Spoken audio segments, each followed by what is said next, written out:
dans mes vertèbres. Le docteur Lépine s'arrêta, un sourcil levé, le stéthoscope déjà prêt à sortir.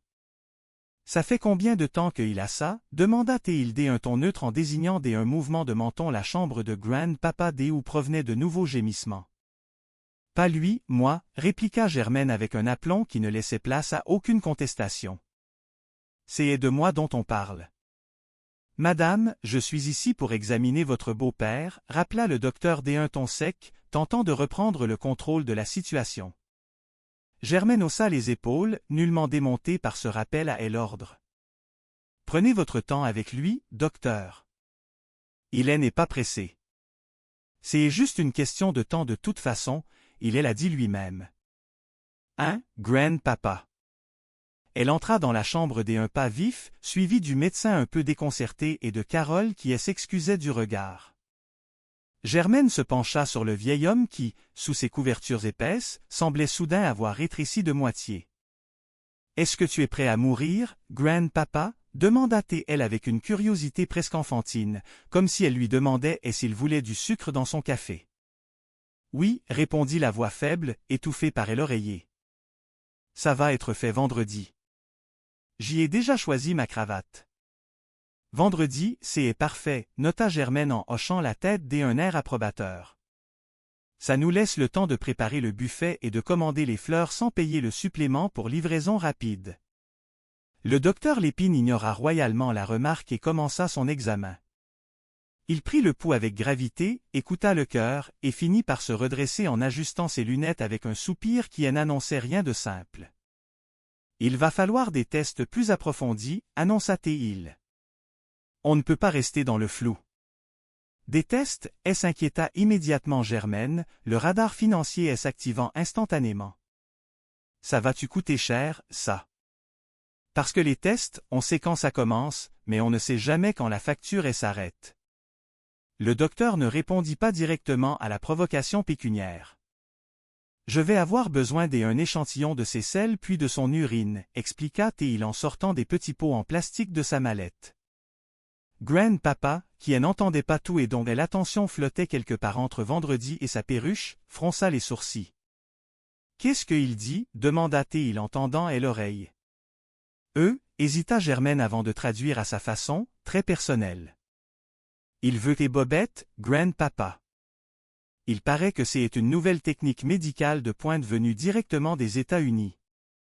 Ils analysent le tissu. »« Monsieur Lebrun, » dit le docteur en s'adressant directement au vieil homme, « il faut que vous gardiez la bouche bien fermée quand je vous mets le thermomètre en bouche. C'est crucial pour la précision. » Moi, mon mari me demandait exactement le contraire, voyez-vous, intervint Germaine avec un sourire malicieux qui fit monter une rougeur soudaine aux joues du pauvre docteur Lépine.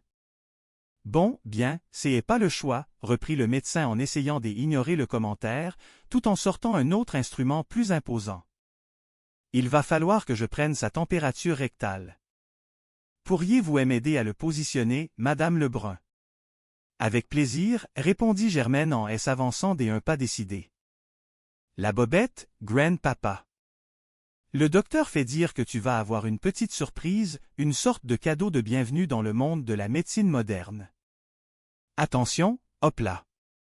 Alors que l'examen se poursuivait dans une atmosphère de plus en plus surréaliste, où le médical côtoyait l'absurde, Germaine se tourna vers Carole qui observait la scène avec un mélange de pitié profonde pour son grand-père et d'embarras total pour sa mère. « Bonne fête, Grand-Papa » lança Germaine sans aucune raison apparente, si ce n'est pour briser le silence pesant de la procédure médicale et peut-être pour donner un air de célébration à ce moment peu gracieux. « Voulez-vous un petit café, docteur » proposa-t-elle enfin alors que le médecin rangeait ses instruments, et l'air un peu éprouvé par sa matinée. « Bien, j'y en prendrai un volontiers, ou peut-être quelque chose d'un peu plus robuste comme celui que vous m'avez offert la dernière fois, admit le docteur Lépine. Il semblait avoir soudainement besoin d'un remontant pour affronter le reste de ses visites après avoir survécu à l'ouragan Germaine. Ben, il y a la bouteille juste là dans la cuisine, derrière le pot de farine, indiqua Germaine. Je vais aller me chercher un café aussi, Grand-Papa. On revient tout de suite, ne bouge pas, surtout dans ton état.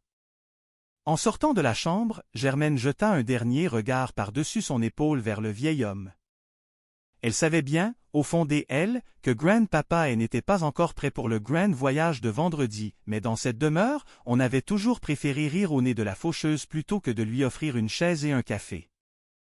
Après tout, 100 piastres de la chouette, c'était déjà bien assez cher payé pour une simple visite de courtoisie médicale. Chapitre 1. Le soleil de l'après-midi filtrait à travers les rideaux légers de la cuisine des Lebrun jetant des ombres danseuses sur le linoléum use par les années. Germaine Lebrun, une femme d'une énergie débordante et au verbe s'affairait avec une vigueur qui aurait pu intimider un régiment de soldats. Elle tenait un plumeau comme une épée de justice traquant la moindre particule de poussière qui oserait braver son autorité domestique. Pour Germaine, le ménage n'était pas une corvée mais une forme d'art, un combat perpétuel contre le chaos de la vie quotidienne. Elle s'arrêta un instant pour essuyer une perle de sueur sur son front. Elle se parlait à elle-même comme elle le faisait souvent lorsqu'elle était seule ou du moins lorsqu'elle pensait l'être. Elle disait ménage comme si c'était un mot magique mais en réalité elle savait que c'était le ciment qui tenait sa maison debout. « À bonne mère, je suis bien sale » se plaignit-elle avec une pointe d'ironie dans la voix. « Il faudrait que je me nourrisse mais il y a toujours quelque chose à faire. » C'est à ce moment-là qu'elle se souvint d'un dit-il crucial. Elle avait oublié d'ouvrir la porte de la cave pour le Grand-Papa. Adlar le patriarche de 92 ans était une figure presque mythique dans cette demeure. Il était capable de rester silencieux pendant des jours puis de surgir avec une requête absurde ou un gémissement plaintif. Germaine soupira et se dirigea vers la porte de la cave. Elle l'ouvrit avec une précaution théâtrale tout en grondant contre elle-même. « Ferme-toi Germaine, se dit-elle en secouant la tête. J'ai élevé 6 enfants tout seul sans l'aide de personne et aucun d'eux ne m'a donné autant de soucis que ce vieil homme ou que cette maison qui semble aspirer mon énergie. » Elle se rappela alors la visite de monsieur le cure Saint-Pierre quelques jours plus tôt. L'homme d'église avait regardé autour de lui avec un sourire bienveillant avant de déclarer que madame Lebrun et le bon Dieu formeraient une belle équipe pour entretenir cette demeure. Germaine avait souri poliment mais en son forum intérieur elle s'était dit que le cure devrait voir le désordre quand c'était le bon Dieu qui s'en occupait tout seul. La vie de Germaine n'avait jamais été un long fleuve tranquille. Elle avait l'épouse Roger Lebrun à l'âge de 18 ans. Ce n'était pas seulement par amour mais à cause d'une petite complication que les gens de son époque appelaient la grossesse. Depuis ce jour-là elle n'avait jamais cessé de frotter, de laver et de ranger. Roger était parti depuis longtemps laissant derrière lui un héritage de souvenirs et une descendance qui ne lui laissait aucun répit. Chapitre 2. La porte d'entrée s'ouvrit avec un fracas familier annonçant l'arrivée de Carole, la fille de Germaine. Carole était une jeune femme déterminée qui jonglait entre ses études de psychologie et son travail de serveuse. Elle entra dans la cuisine l'air épuisé mais avec un éclat particulier dans les yeux. « Allô maman » lança-t-elle en posant son sac sur la table. « Grand-papa a l'air bien calme aujourd'hui. »« C'est normal. » Germaine se tourna vers sa fille, un sourire malicieux aux lèvres. « Oui, il est calme parce que je lui ai donné sa dose quotidienne de silence. »« Alors ma belle, j'ai entendu dire que tu avais un grand rendez-vous ce soir. » Carole rougit légèrement et essaya de minimiser l'événement. « Ce n'est pas un rendez-vous maman. C'est juste un petit verre tranquille avec quelqu'un. » Germaine laissa échapper un rire sonore qui fit vibrer les tasses dans le placard. Un petit verre tranquille. C'est ce qu'ils disent tous. Ces hommes-là pensent que la vodka est un lubrifiant conçu uniquement pour faire tomber les petites culottes plus vite que l'éclair. Tu devrais faire attention, Carole. Une seconde tu sirotes un cocktail sucre et la seconde d'après tu te retrouves les 2 pieds dans les étriers à l'hôpital avec un docteur qui te crie de ne pas pousser vers lui. Maman, j'ai compris, soupira Carole en levant les yeux au ciel. Tu es toujours si dramatique. Ce n'est pas du drame, c'est de l'expérience, répondit Germaine en reprenant son plumeau. Je veux juste que tu sois heureuse et que tu ne fasses pas les mêmes erreurs que moi. Mais bon, tu es jeune, tu es belle et tu es têtue comme ton père. Carole s'apprêtait à partir lorsqu'elle se souvint de quelque chose. Elle regarda sa mère avec une tendresse cachée sous son agacement habituel. « Veux-tu que je t'apporte quelque chose du marché demain? »« Non ma chère, je tiens mon kiosque moi-même et je sais gérer mes affaires, répondit Germaine avec fierté. Je ne suis pas seulement une ménagère, je suis une femme d'affaires. Et crois-moi, les clients qui viennent tâter ma marchandise sans intention d'acheter reçoivent une leçon qu'ils n'oublient pas de sitôt. L'autre jour, une femme tripotait mes bananes et je lui ai dit bien fort que c'était une banane et non une partie de l'anatomie masculine et qu'elle ne grossirait pas peu importe combien elle la flattait. Carole éclata de rire malgré elle. « Tu es incroyable, maman. Je dois y aller, je suis déjà en retard. » « Fais attention à toi et ne reviens pas trop tard, cria Germaine alors que la porte se refermait. Elle resta seule dans la cuisine, le silence retombant doucement. Elle regarda la porte de la cave puis la photo de Roger sur le buffet.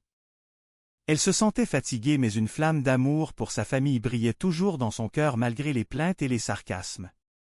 Elle s'assit un instant et ferma les yeux, savourant cette rare minute de paix avant que le tourbillon de la vie ne reprenne son cours.